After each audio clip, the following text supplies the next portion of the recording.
Are we seriously considering a complete rewrite of the platform? The system I've spent the last 12 years perfecting?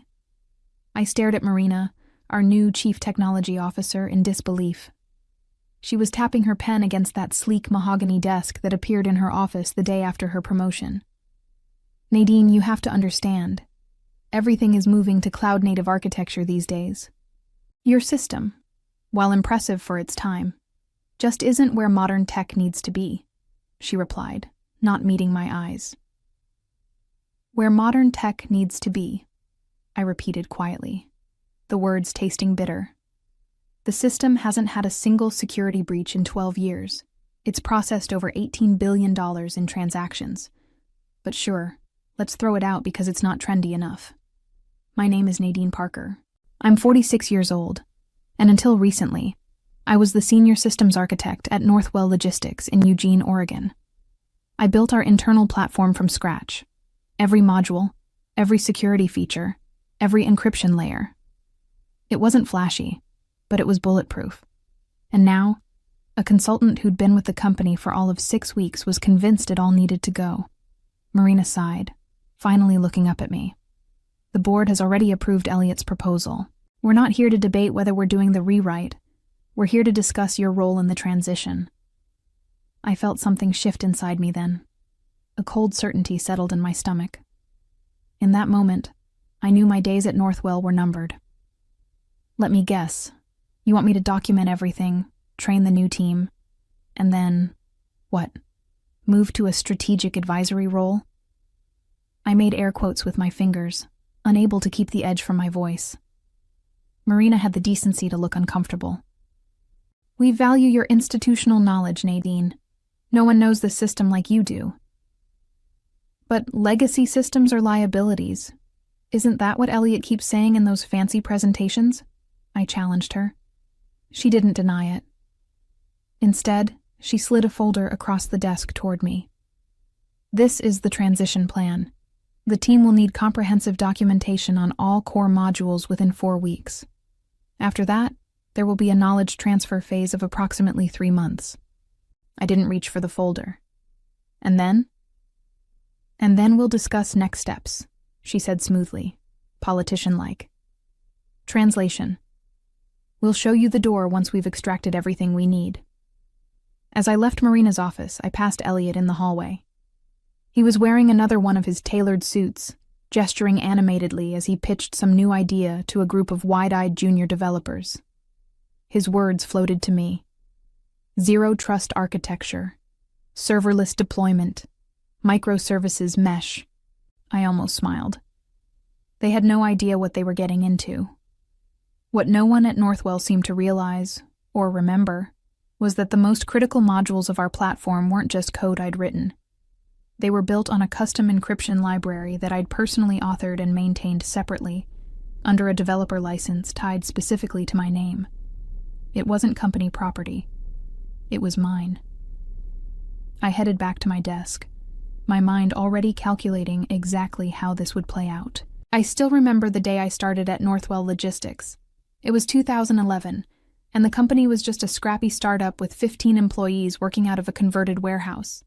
The platform was a hodgepodge of PHP scripts and Excel macros held together with duct tape and prayer. We need something more robust, Jackson, the founder, had told me during my interview. Something that can scale with us. Something secure.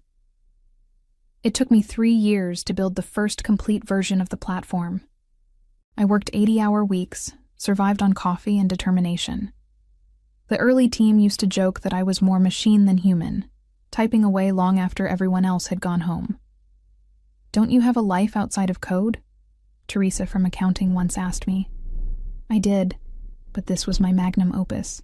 Every line I wrote, every system I architected, felt like a piece of myself embedded into the company. The platform grew as Northwell grew, from 15 employees to 50, then to hundreds as we expanded across the Pacific Northwest. Our client list went from local businesses to Fortune 500 companies. Throughout it all, my platform held steady, scaling and adapting. The security modules were my particular pride. I developed a custom encryption library after discovering vulnerabilities in some of the standard options. I called it Parker Crypt, my small vanity, and licensed it to Northwell under specific terms. I was meticulous about the licensing agreement, ensuring I maintained authorship and control. It seemed like a technicality at the time. I had no plans to leave, after all. Over the years, executives came and went. Jackson sold his stake and moved on to new ventures. The board brought in professional management with MBAs and corporate backgrounds. Suddenly, there were layers of hierarchy where once we all reported directly to the founders. I stayed focused on the platform, adding new modules as needed, hardening security, optimizing performance. It wasn't the most exciting work, but there was satisfaction in maintaining something reliable. Then came the new wave of leadership, including Marina Carver as CTO. She'd come from a high-profile role at a tech giant and clearly had ambitions beyond Northwell. Shortly after her arrival, she brought in Elliot Navarro as a consultant. "He'll help us modernize our approach," she announced at an all-hands meeting. Elliot specializes in digital transformation and cloud migration. I watched as Elliot charmed his way through the company, conducting interviews, hosting workshops, giving presentations filled with buzzwords and colorful charts. He spoke with overwhelming confidence about technologies he clearly only understood superficially.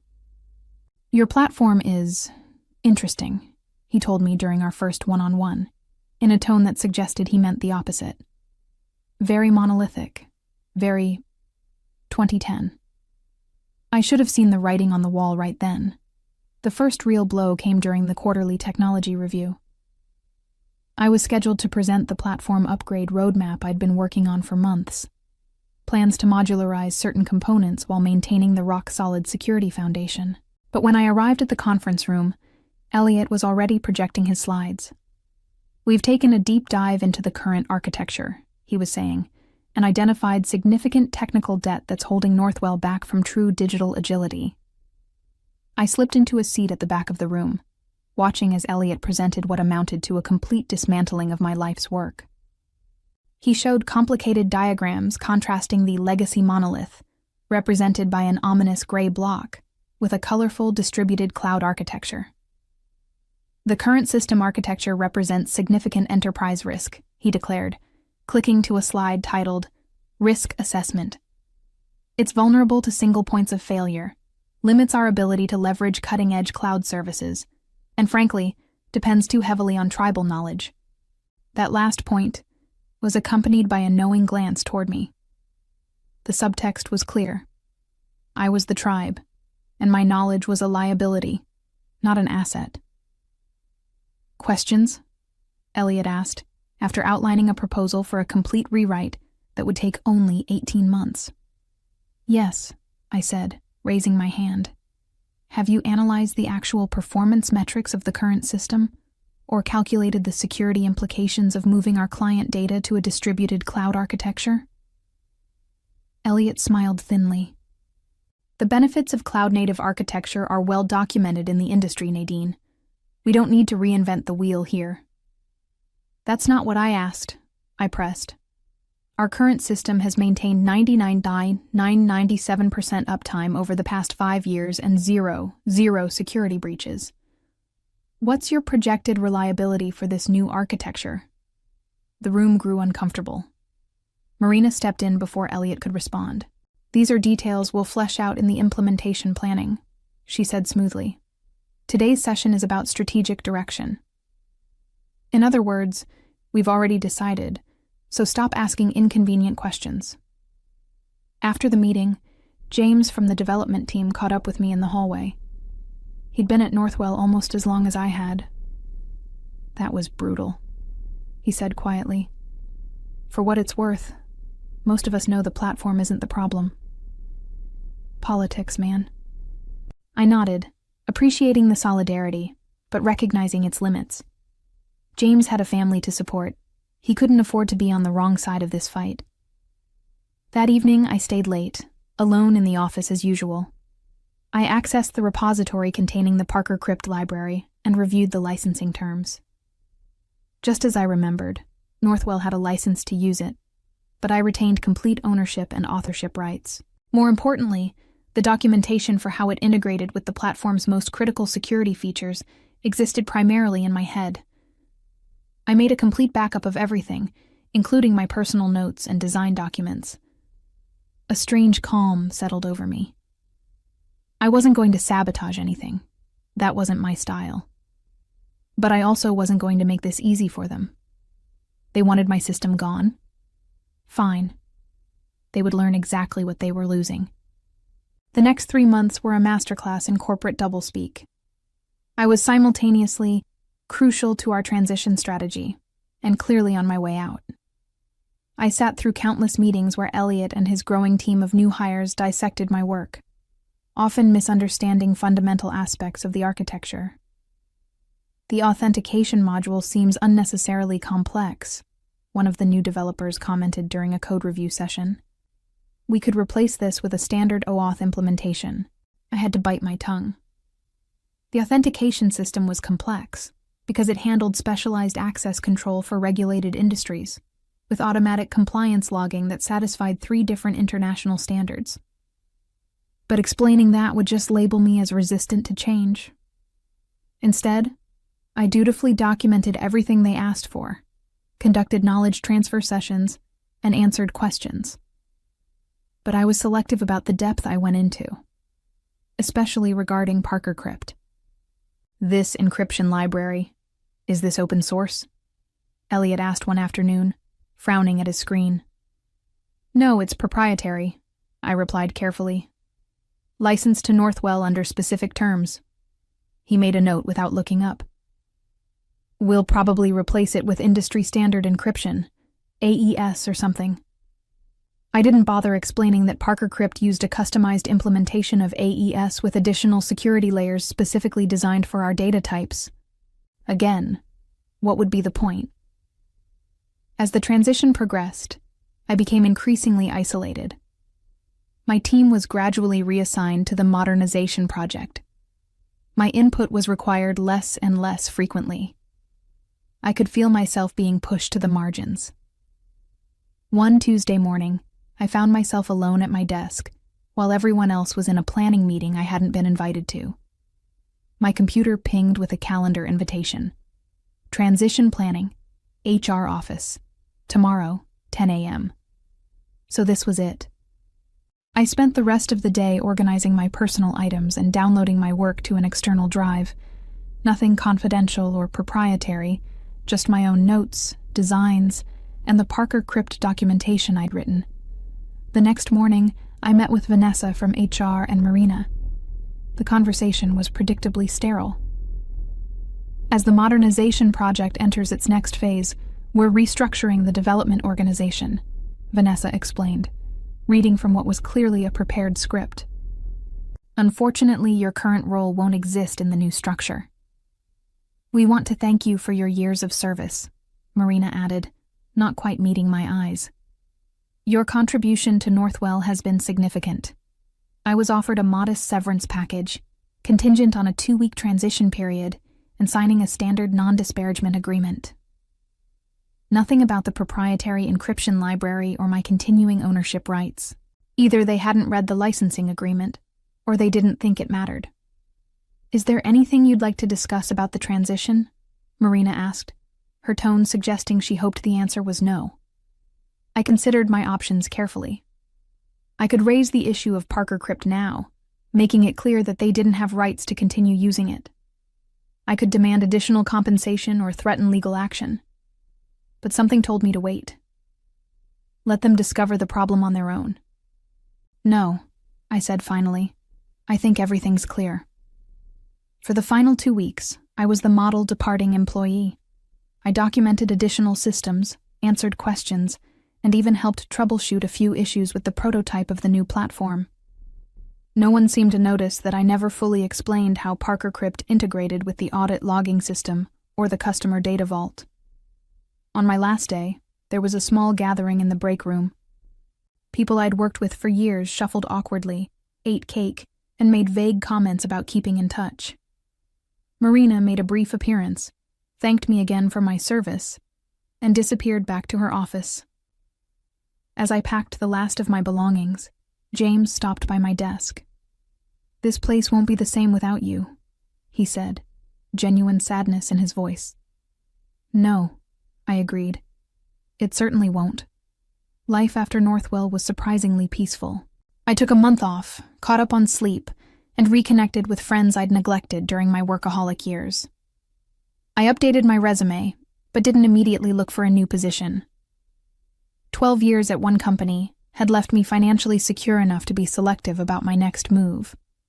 Occasionally, I would receive LinkedIn messages from former colleagues, mostly casual check-ins.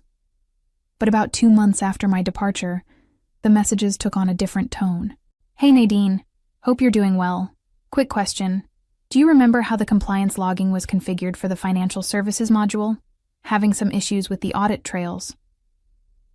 I provided vague answers, nothing they couldn't have figured out from the documentation I'd left behind. But the questions kept coming, growing more frequent and more specific. Where exactly is the Parker Crypt integration documented? Do you have any notes on the custom credentialing protocols? Can you clarify how the token validation process interfaces with the encryption layer? I knew what was happening without being told. The new system was hitting roadblocks, specifically around the secure components built on Parker Crypt. Without detailed knowledge of my custom library, they were struggling to replicate its functionality. One evening, my phone rang, James's number. "Hey," I answered. "How's it going?" There was background noise on his end, voices raised in what sounded like a heated discussion. "It's a total disaster," he said, his voice low. "The new platform went live last week, and everything's falling apart. Authentication is failing across departments, we've got data leaking between client instances, and the compliance team is freaking out because the audit logs aren't capturing the required information." "That sounds serious," I said, keeping my tone neutral. "Serious doesn't begin to cover it. We've got a major contract with Veltric Systems on hold because we can't prove compliance with their security requirements. Elliot is nowhere to be found. Literally, he's not responding to calls or emails. And Marina..." He lowered his voice further. "Marina is looking for someone to blame." I didn't respond immediately, digesting this information. Part of me felt vindicated. They'd disregarded my expertise and were now facing the consequences. But I'd spent 12 years building Northwell's platform. Despite everything, I didn't want to see it fail catastrophically. "I'm sorry to hear that," I said finally. "I hope they figure it out." "Nadine," James said, frustration evident in his voice. "You know they can't figure it out without you. Nobody understands how Parker Crypt works. We didn't even realize how central it was to the entire security architecture until everything started breaking." I remained silent. "They're going to call you," he continued. "Marina's been in meetings with the board all day. Just, when they do call, remember that not everyone agreed with how they treated you." After hanging up, I sat in my living room, thinking. This was exactly the scenario I'd anticipated, though perhaps sooner than expected. The question was, how would I respond when they reached out?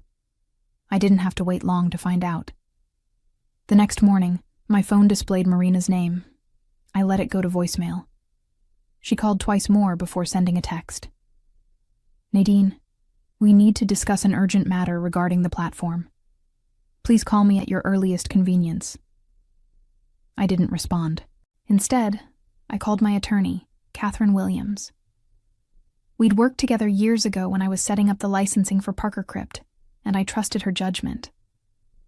"They've backed themselves into a corner," she said after I explained the situation. "Legally, they can't continue using your library without a valid license. And practically, they can't fix their problems without your expertise. So what do you suggest?" "Let me handle the communication," Catherine said. "If you're willing to help them, we should formalize terms that recognize your value. And Nadine, your value just went up considerably." 3 days later, I sat across from Marina in a downtown law office, Catherine beside me. The conference room had that distinctive tension of lawyers trying to be cordial while preparing for battle. Marina's team included Northwell's general counsel and a representative from the board. Marina looked terrible. Dark circles under her eyes, hair pulled back severely. The platform meltdown was clearly taking its toll. "Let's be direct," Catherine began. "Northwell is currently using proprietary software licensed to them under specific terms. Those terms included Nadine's continued involvement with the platform. Since that relationship has been terminated, the license is effectively revoked." Northwell's lawyer frowned. "The software was developed while Ms. Parker was an employee." "As a separate project," Catherine interrupted, "with clear documentation establishing her ownership. I have the original licensing agreement here, signed by Northwell's previous CTO." She slid a document across the table. "You'll note paragraph 7 specifically addresses termination conditions." There was a tense silence as they reviewed the document. I watched Marina's face as the reality of the situation sank in. "Setting aside the legal technicalities," Marina said finally, "we have an immediate practical problem. Critical systems are failing. Client data is at risk. We need assistance restoring functionality." "And Nadine is prepared to provide that assistance," Catherine replied smoothly. "Under the right conditions." I listened as Catherine outlined our terms. A 6-month consulting retainer at triple my former salary, full authorship credit, and reinstated developer license ownership, and a formal acknowledgement of my role in the platform's architecture. Marina winced at the salary figure but didn't immediately reject it. The board representative leaned over to whisper something to her. After a brief discussion, Marina straightened in her chair. "We can agree to the financial terms," she said, "but the acknowledgement creates a complicated precedent." "It's not complicated at all," I interjected, speaking for the first time. "You're using my work. You're asking for my help. Acknowledge that publicly." The room fell silent again. I could see Marina calculating, weighing her pride against the mounting crisis at Northwell. "We'll need time to discuss internally," the board representative finally said. "Of course," Catherine replied. "But I should note that Nadine has received inquiries from other organizations. Her schedule is filling up quickly." It was a bluff, but an effective one. Marina's expression tightened. "Give us 24 hours, she said. They didn't need that long. By that evening, Catherine received a counterproposal that accepted most of our terms, with minor adjustments to the consulting timeline.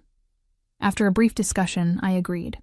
The next morning, I walked back into Northwell's offices, not as an employee, but as a consultant with clearly defined authority. The development team's relief was palpable. James actually hugged me when I arrived, whispering, "Thank God you're back." I spent the next week diagnosing and fixing the critical issues with the platform. It wasn't particularly challenging. Most of the problems stemmed from fundamental misunderstandings about how ParkerCrypt integrated with the other security modules. Once those were resolved, the system stabilized. What was most satisfying wasn't the generous consulting fee, or even the public acknowledgement of my work. It was watching the gradual realization spread across the organization that the legacy system they'd been so eager to replace wasn't outdated. It was sophisticated, purpose-built, and highly effective. Elliot never returned to Northwell. I heard through the grapevine that Marina quietly shelved the modernization project after my initial fixes proved successful. I completed my contracted work in just under a month, provided comprehensive documentation of ParkerCrypt, this time with no omissions, and walked out of Northwell for the second time. My reputation restored, and my future secure. 6 months after my consulting engagement with Northwell ended, I received an unexpected email from Jackson, the original founder. He'd been following the company from afar and had heard about the platform disaster through his network. "Incredible work," he wrote. "Not just the technical aspects, but how you handled the whole situation. It reminded me why I hired you in the first place." He was starting a new venture focused on secure logistics for healthcare suppliers and wanted to discuss a potential role. We met for coffee the following week. "I need someone who can build things right from the ground up," he explained. "Someone who understands that flashy isn't always better, and I'm prepared to offer equity this time." 2 weeks later, I joined Cypress Ember as Chief Technology Officer, with a substantial equity stake and a clear mandate to build secure, reliable systems, my way. Meanwhile, changes were happening at Northwell. Marina stepped down as CTO, citing personal reasons that everyone understood were related to the platform fiasco. The modernization project was officially canceled, and the company quietly began rebuilding around the original platform architecture, with proper credit given to its creator. My experience had made me something of a legend in Eugene's tech community. I was invited to speak at conferences about system architecture and security design. At one such event, I bumped into Elliot in the hallway. He was trying to pitch his services to a group of startup founders, using the same buzzwords and flashy slides. When he saw me, he quickly excused himself and disappeared into the crowd. The most satisfying moment came when Northwell's board chair reached out personally to apologize for how the situation had been handled and to ask if I would consider joining the company's technical advisory board. I declined politely, explaining that my new role kept me fully occupied. "That's unfortunate," he said. "Your expertise would be invaluable." Yes, I agreed. It would. At Cypress Ember, I built a new platform with all the lessons learned from my years at Northwell. It was modern without being trendy, secure without being cumbersome, and, most importantly, fully documented and properly attributed. I assembled a team of developers who valued substance over style, thorough testing over rapid deployment. Instead of Elliot's approach of chasing every new technology trend, we focused on selecting the right tools for each specific task. When cloud solutions made sense, we used them. When traditional architecture was more appropriate, we weren't afraid to buck the trends. 1 year after joining Cypress Ember, we launched our platform. The healthcare logistics industry took notice immediately.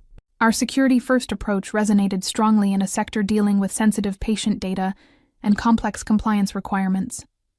Jackson and I had a clear vision: build something that worked exceptionally well, explain it clearly, and let the results speak for themselves. No buzzwords, no exaggerated claims, just solid technology solving real problems. Parker Crypt evolved too. I open-sourced a version of it, maintaining a proprietary extension for our specific needs at Cypress Ember. The open-source community embraced it, contributing improvements and expanding its capabilities. 3 years into this new chapter, Cypress Ember was acquired by a major healthcare technology provider. The valuation was heavily influenced by our platform's reputation for security and reliability. My equity stake meant I could retire if I wanted to, but the work was too satisfying to walk away from. I stayed on as CTO, with expanded responsibilities and a team that had grown from 5 to 50. Every new hire heard the story of Northwell, not as a tale of revenge, but as a lesson in the value of building things right and standing up for your work. The acquisition made headlines in the industry press. Several former Northwell colleagues reached out to congratulate me, including James, who was now looking for a new opportunity himself. I hired him immediately. Looking back on my journey from Northwell to Cypress Ember, I realized that true success wasn't about fighting against change, but about standing firmly in the value of your work. And sometimes the best revenge is simply letting your code speak for itself.